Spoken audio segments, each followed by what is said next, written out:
that we can hear what they want and implement this in our future measures. We will take the fifth question.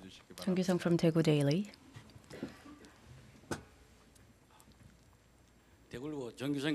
Hello, I am Jung-Kyung from Daegu Daily. I would like to ask a question on local economy. Compared to the central metropolitan area, local economies are not doing well, especially the local SOC projects are going to be reduced. So could you elaborate on your plans on the local SOCs, and do you have any specific plans that can give hopes to the people on the local economy?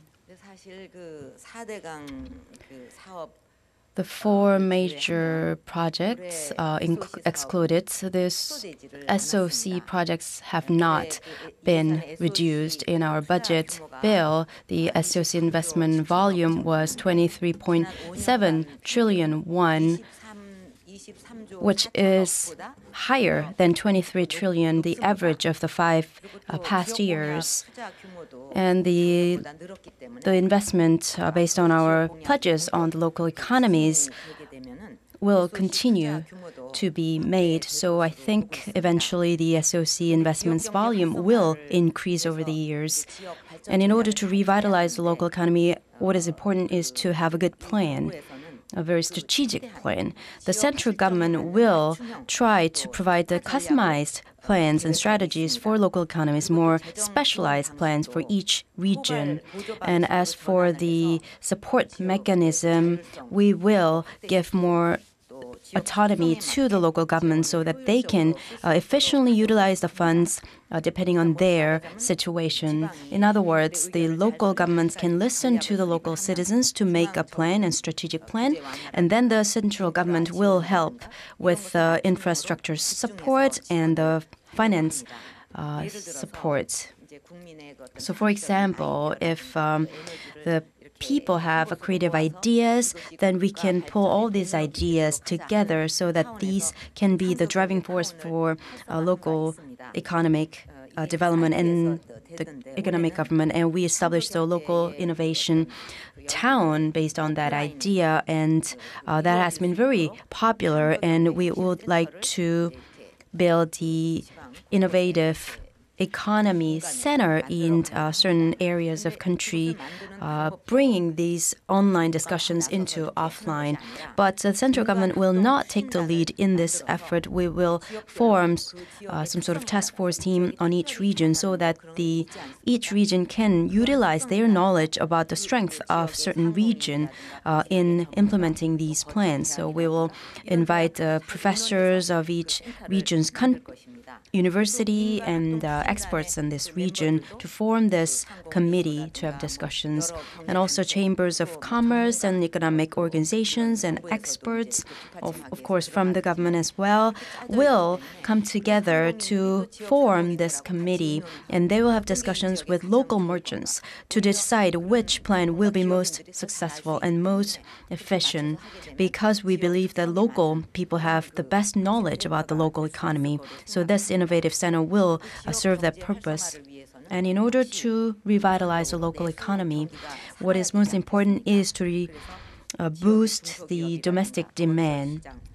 So the SMEs and service industries and the SOC industries will work together, especially starting with the service industry. The private and public partnership will form the 6 task force teams. Some have been already formed, and once these task force teams are working in full force, all these regulations, unnecessary regulations, will be eased, and this will boost domestic demand, which will then revitalize local economy.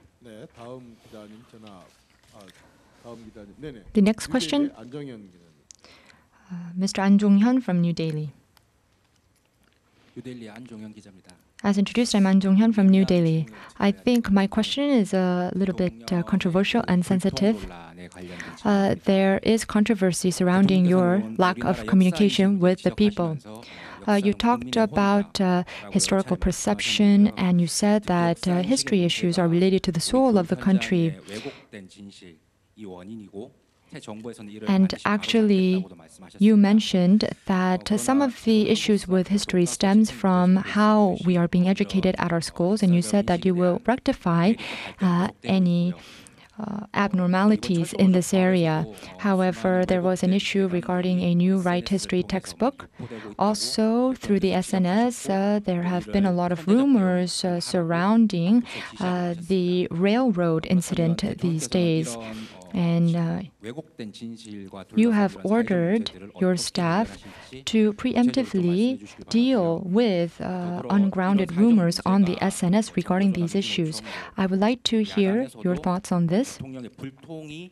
And many, even people in the opposition and people related to the issues mentioned above, have criticized you for not communicating fully. With regards to the historical textbook issues, I think that this issue is spreading into an ideological issue, and this is unfortunate. We need to provide accurate historical education to our children, and this should be the starting point. History education provides students a chance to learn a commonality. They learn what it means to be Korean and to work together as Korean. And also, if you want to build a healthy historical perspective, you need accurate fact-based history textbooks. And history textbooks should not be ideologically swayed or influenced. However, if you look at some media reports, there are some reports that point out that in some textbooks, the German unification is painted as something negative, and there are concerns that some history textbooks are swayed to one ideological stream of thought, and I think that this is not ideal. I think that we need to create accurately correct history textbooks, but this is not something the government can do alone. This needs the cooperation of academics and also teachers. And based on this cooperation, we can build or create a historical textbook that is accurate, and then we would not need to worry about the historical perception of our children.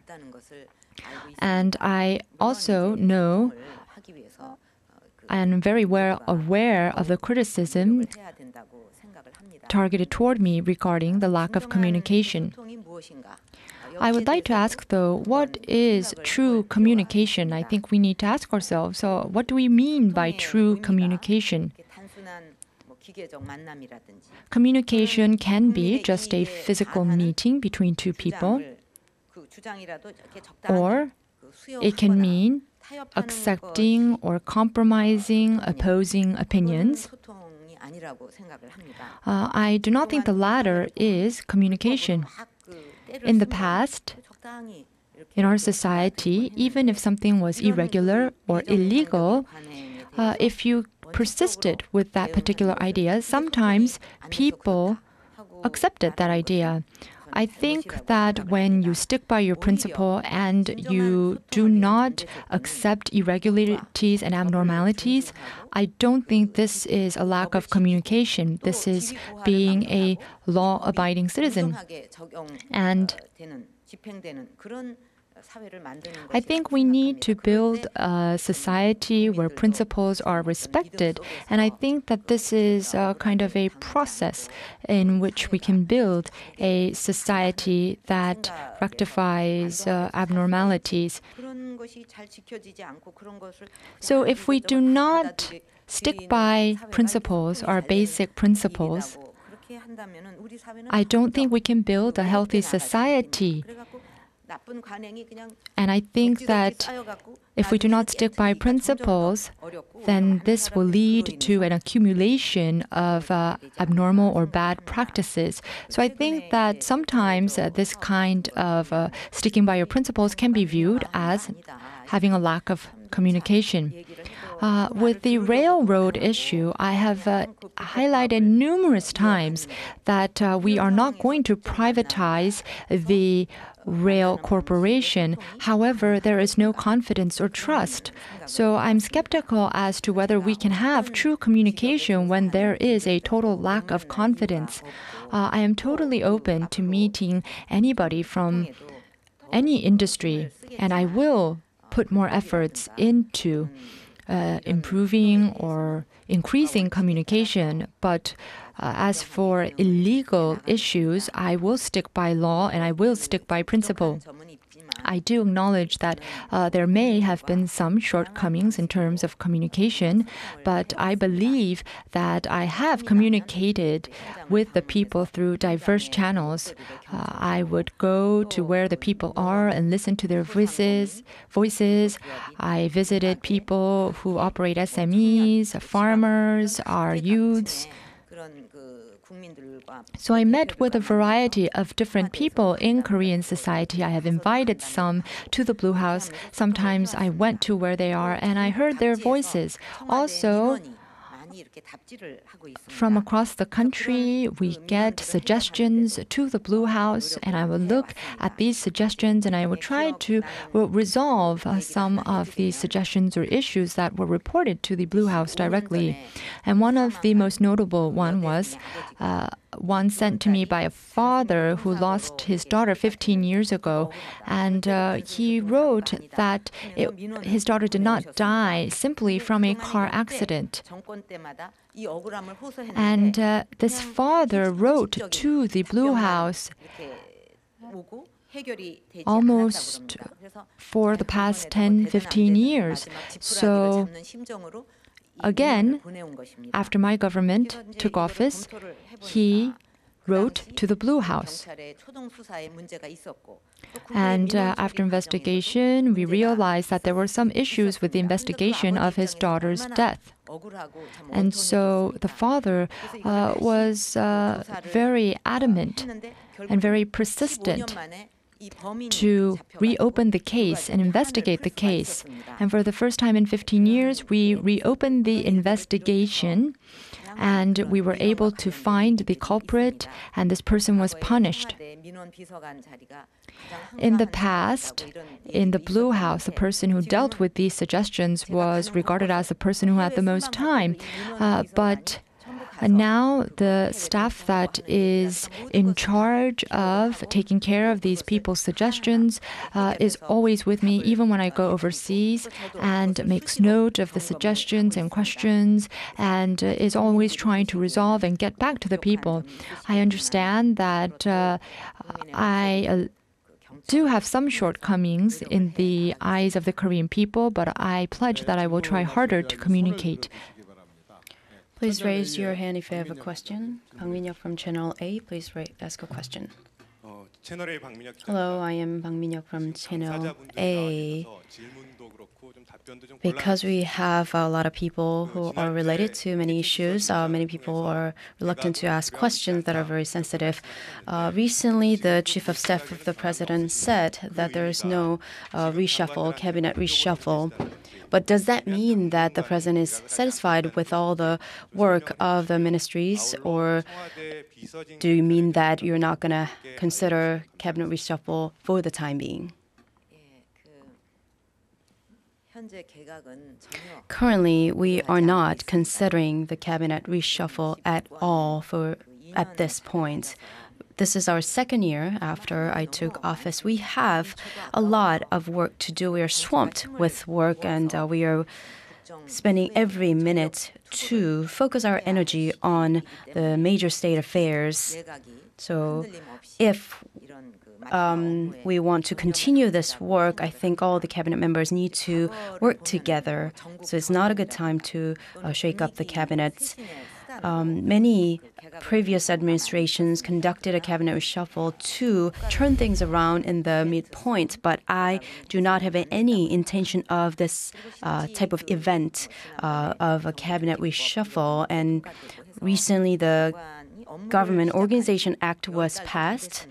And it's been only 10 months since all these ministers started working, and there has been a report on a possible cabinet reshuffle in the media. And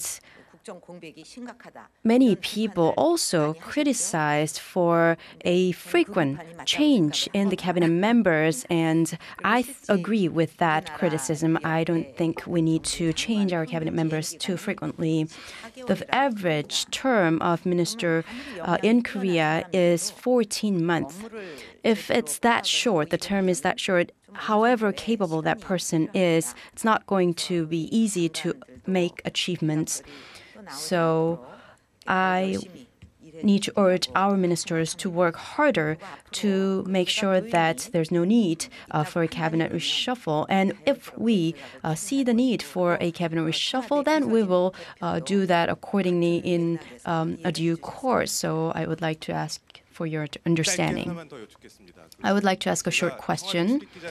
I am reporting the Blue House issues, and every time I meet with people, friends and families, they ask this question all the time to me: what does the president do after her work hours? When she goes to house, what does she do? I don't know. So I'd like to take this opportunity to ask you that question. What do you do after your work hours done when you go back to your house? And you can say you read books or read reports, but please give us some more specific answers. Well, reading reports shouldn't be the answer because it's such a cliche.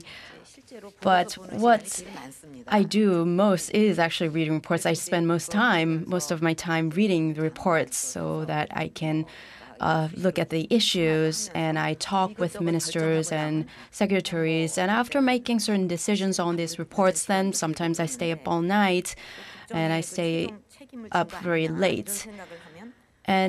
But if I think of my position as the head of state, I do believe that I shouldn't waste any minute of my time for my personal affairs. I don't think that everybody has to agree with my position, but I do feel grave responsibility as a head of state, and I don't want to separate my personal lives from my public life, because I don't have enough time at my hand to do all the work required to be the head of state.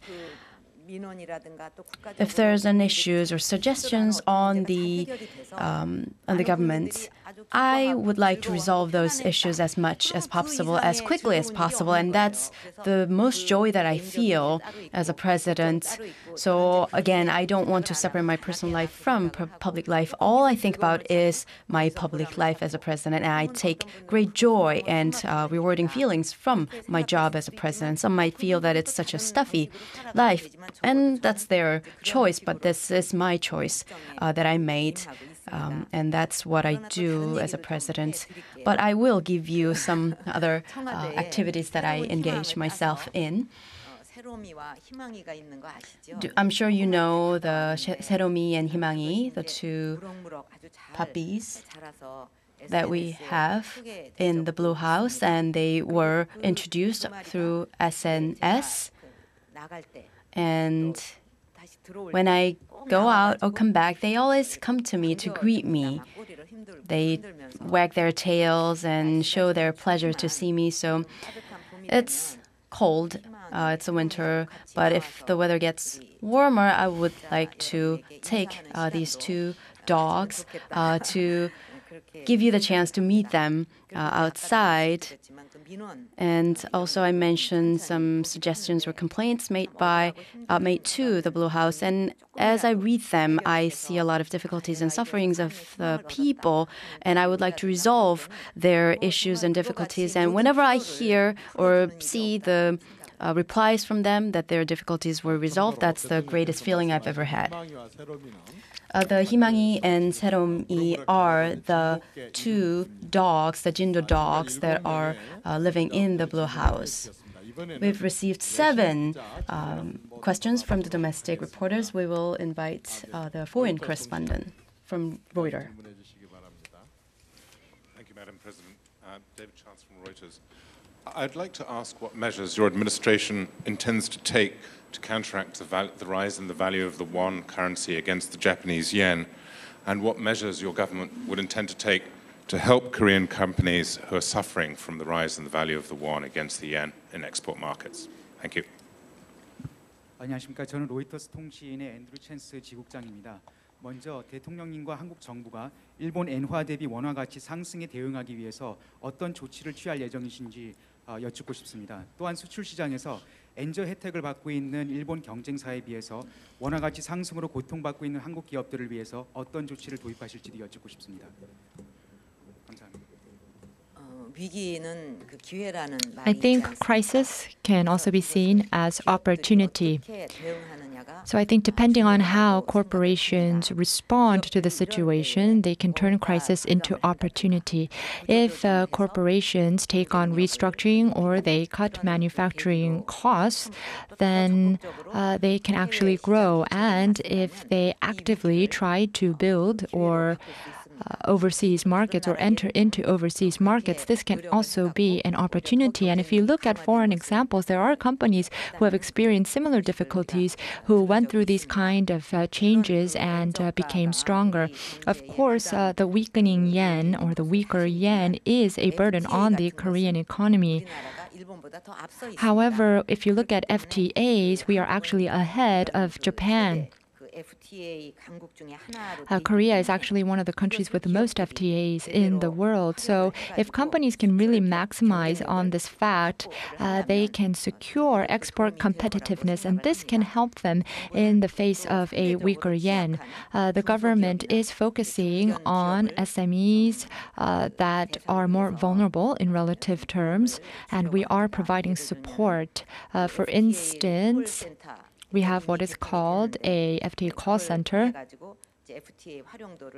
And through this call center, we are helping SMEs take advantage of FTAs. We are also providing market information. We are also providing support in SMEs making inroads overseas. And we are providing this information real time. And if companies are interested in making overseas inroads overseas, we are providing information. We are providing insurance against currency fluctuations. And these are all measures that we have provided so far, and we will continue to provide this kind of support. Last year, as we provided this kind of support, we saw the rise of exports by SMEs as well as conglomerates. And the portion of exports accounted by SMEs of the total exports has also increased. So we plan to continue and expand support for SMEs. And more fundamentally, as I mentioned earlier, we will boost domestic demand so that we have a more balanced economy, so that our economy depends both on exports and domestic demand. I think that this is a fundamental solution to the problem. And so we will drastically ease regulations in the service industry. We will also strengthen support for SMEs as well. And I think if we take these measures, we will be more resilient to external shocks such as a weaker yen. So we need to build a stronger economy with a strong domestic demand if we do not want to be impacted by these external shocks every time they occur. I think this is also a way to revitalize the economy. So we will focus on strengthening the fundamentals of our economy to respond against the weakening yen. Next question. 남상훈 from Segue Daily. Hello, I am Nam Sang-won from Segeilbo. I have 2 questions. First is about the reform of state-run companies, and throughout that process, probably we will see a lot of conflicts between labor and management. So what's your plan to resolve these difficulties, and do you have any specific plan to reach a consensus on the state-run companies reform? And Democratic Party leader, the Kim Han-gil, also raised a question about the the Grand Social Compromise Committee. The labor management relation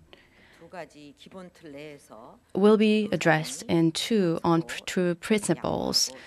The two parties need to make compromises and be a little more considerate, and there will be two principles. One principle is the rule of law and the second is the greater goods and interest for the society.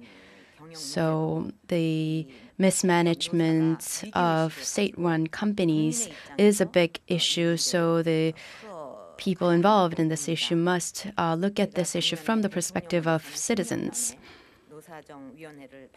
I visited the Trilateral Party Committee meeting 10 years, for the first time in 10 years as a president, and I did that because I realized the gravity of this issue and the working hours reduction and the wage reform and many other issues regarding the labor management relations. So at this critical point of seeing the seed of economic growth lightening up, I think it is important to reach a grand consensus and compromise among these three parties.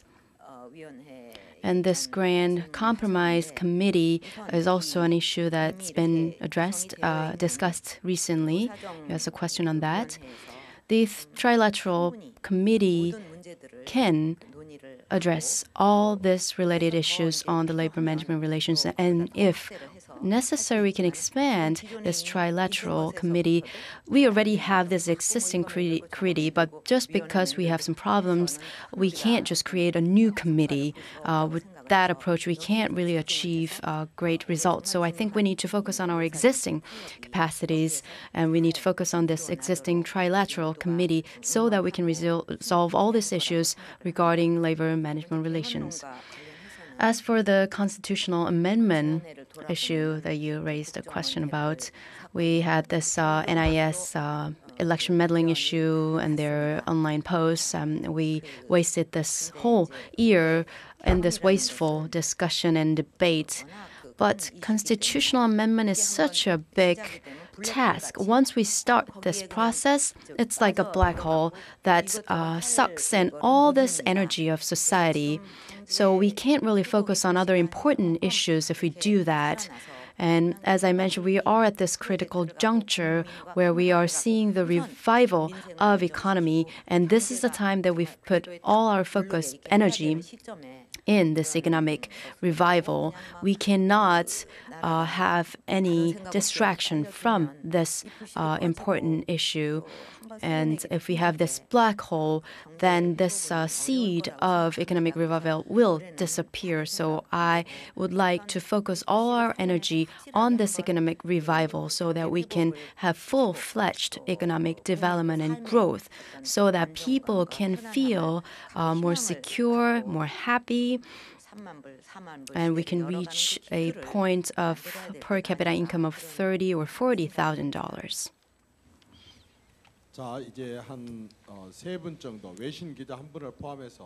We have time for about 3 questions, including one from a member of the foreign press.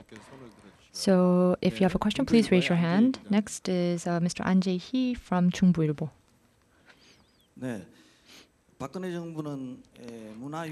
Your government has announced cultural enhancement and promotion as one of your key initiatives.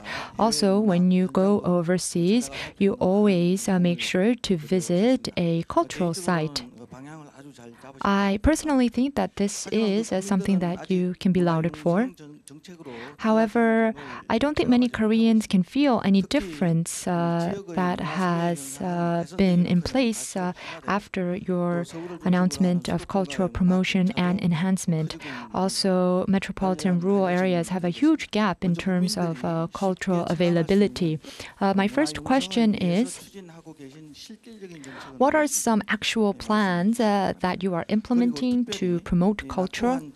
And specifically, what are you doing to enhance culture in areas that are a bit behind urban metropolitan areas? Last year, I met figures from the cultural industry, And I said that culture is one of the most invaluable assets of Korea, and actually it has more to do with Korean pride more than anything else. Also, culture is an element that allows us to engage and communicate with people from other countries. So I cited cultural enhancement promotion as one of the key initiatives when I took office. And for the past years, we have been building a framework to promote and enhance culture. Last year, we launched a cultural enhancement committee, and under this committee we have been looking at ways to build stronger capabilities in regional cultures, and so we looked at 8 key tasks and issues, and the Cultural Basic Act and other legislations have been passed at the National Assembly. So this year, based on our achievements of last year, we will focus on implementing policies and schemes and initiatives that people will be able to see and feel for themselves. I think that combining or making culture a part of everyday lives of Koreans is important. So we will designate every last Wednesday as Culture Day, and we will provide opportunities for citizens to enjoy culture for free or at a discounted price. Also, we plan to improve the conditions for artists.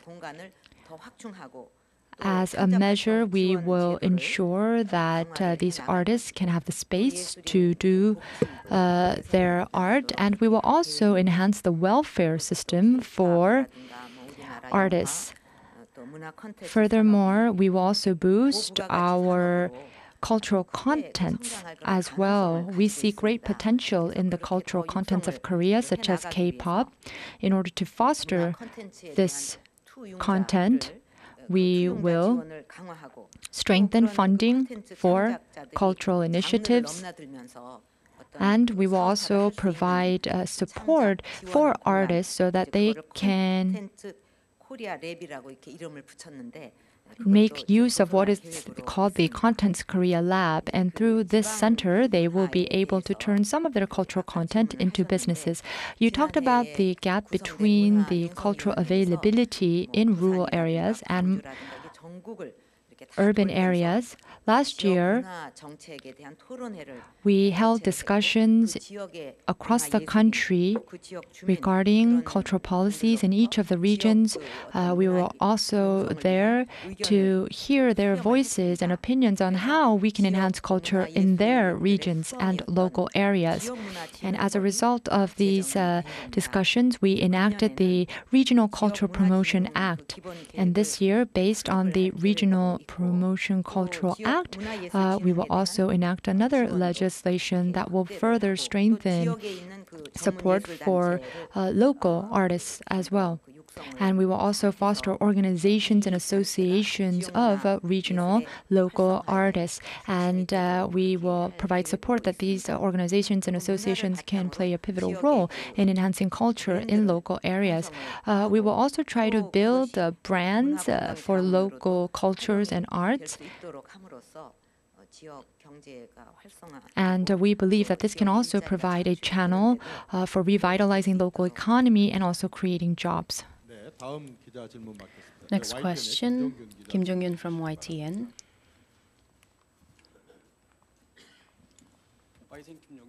I am Kim Jong-yun from YTN. I would like to ask a question about foreign relations and security.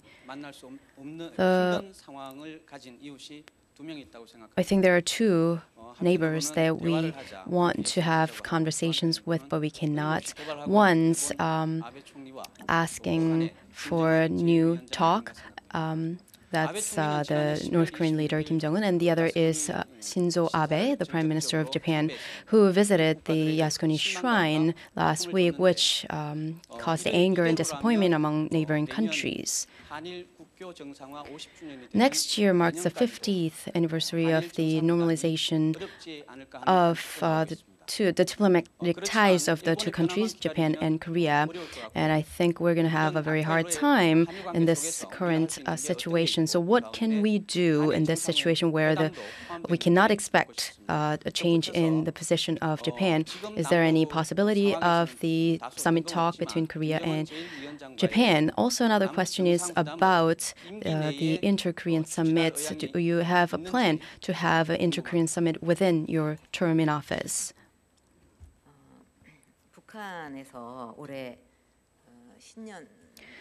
Recently, the leader of Kim Jong-un, leader of North Korea, made a New Year's message in which he had a possible dialogue between North and South Korea. And I think it is a welcoming move. But what we consider important is the sincerity and more actions rather than words. Even last year's New Year's message, the leader talked about the possible improvement of inter-Korean relations, but afterwards we know what happened in Korean Peninsula. So in order to maintain peace on the Korean Peninsula and prepare for reunification of the Korean Peninsula, if necessary, I am willing to meet with the leader of North Korea. This has been my position from the beginning. But the summit cannot be happening just for the sake of summit. I think the summit must have tangible results towards peace on the Korean Peninsula. And we want to be ready for the environment for such tangible results. As for Japan, Japan is a partner and neighboring country of Korea in opening the era of prosperity in the Northeast Asian region. And from the day one, I have made clear that we want to see the improvement of the two countries. And to do that, we need to build trust, and to do that, we need to see a more sincere attitude from Japan to live up to the past wrongdoings and acknowledge what happened in the past. But looking at the bilateral relations in the two countries, after the Murayama talk and Kono talk, there have been some developments in the bilateral relations. But recently, the Japanese government is trying to revert its original official stance made by previous Japanese prime ministers.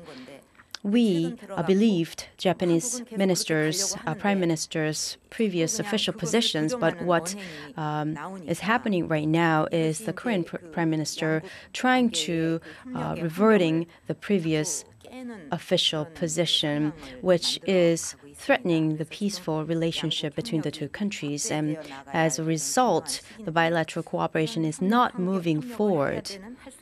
We are at a time where we need to strengthen our ties and cooperation, and still we are seeing comments or actions from the Japanese government that hinders such process. I never said that I don't intend to have a talk with the Japanese Prime Minister, but to do that, we need to create an environment where such a summit will contribute to the more tangible results and accomplishments between the two countries. And to do that, we need to prepare well for such environment. Now we will receive the last question from the press.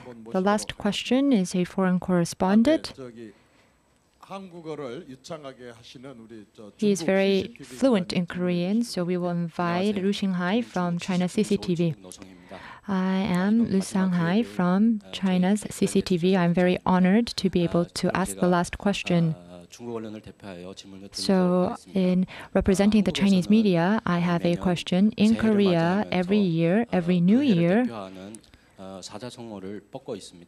or actually in China, we have a Chinese saying that we select one Chinese saying that we select every year. I would like to ask if you understand the new saying that we have selected this year. And I would like your thoughts on the Korea-China relations last year and your forecast or predictions for Korea-China relations going forward.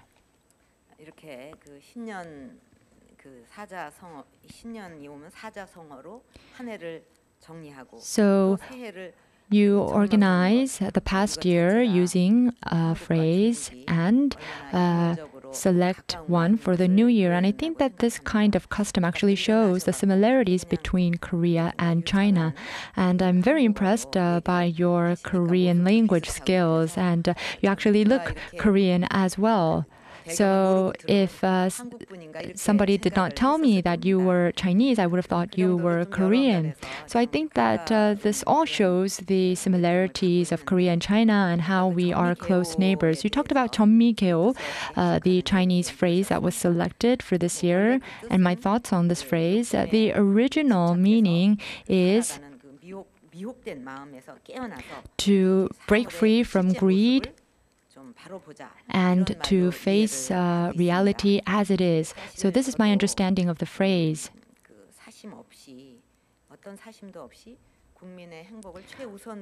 I would also like to take on my role as president this year without any other thoughts, without any other greed, and really just focus on improving the lives of Koreans. 전미개호, the Chinese phrase, I think also shows or is more befitting of Chinese President Xi Jinping's drive to root out corruption. Moving on to Korea-China relations, I visited China last year and I also met with the Chinese president. We talked about how we can move relations forward, and we also agreed to the blueprint on how we are going to move bilateral relations forward. Currently with China, I believe that more so than any time before, we have built a substantial relationship, so we have a strategic cooperative partnership with China. So more than ever before, I think we have healthy relations. We have the support of the people of the two countries, and we also have the friendly ties between the two countries as well. And I think that our relations will be able to contribute to peace in the region in the future as well. With that, we would like to conclude the press conference for the new year. Thank you very much. Okay, well, we were just watching President Park's New Year's press conference there, the first one she has done in her 10 months or so in office. She touched on a lot of issues. Certainly. North Korea was one of the main topics, of course. She proposed reunions for families separated since the Korean War around the time of the Lunar New Year holiday. But she said about the security situation on the Korean Peninsula, it is extremely grave, graver than ever, she said, especially after the recent execution of the North Korean leader's uncle, Jang Song-taek. But she did say that South Korea is prepared to deal with anything. On the economic front, President Park laid out a 3-year innovation plan, which also includes reforming the public sector, which have lately been,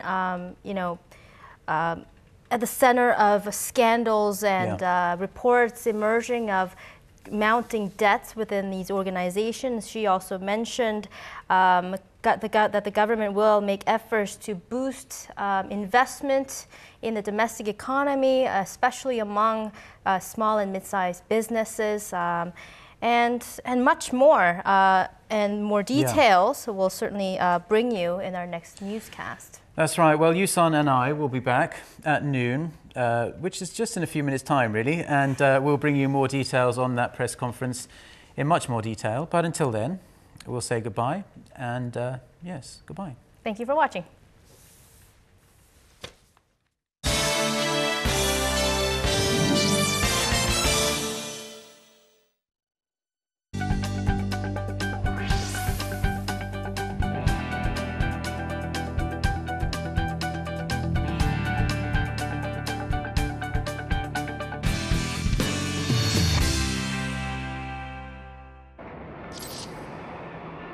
How did you get me through? All around your fingers, all through your curve. You've been dark in me, and I won't take it anymore.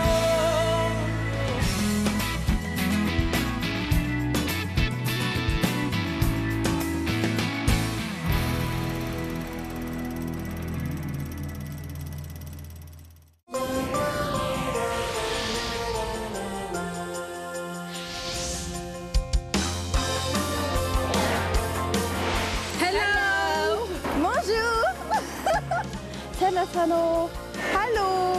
おはようございま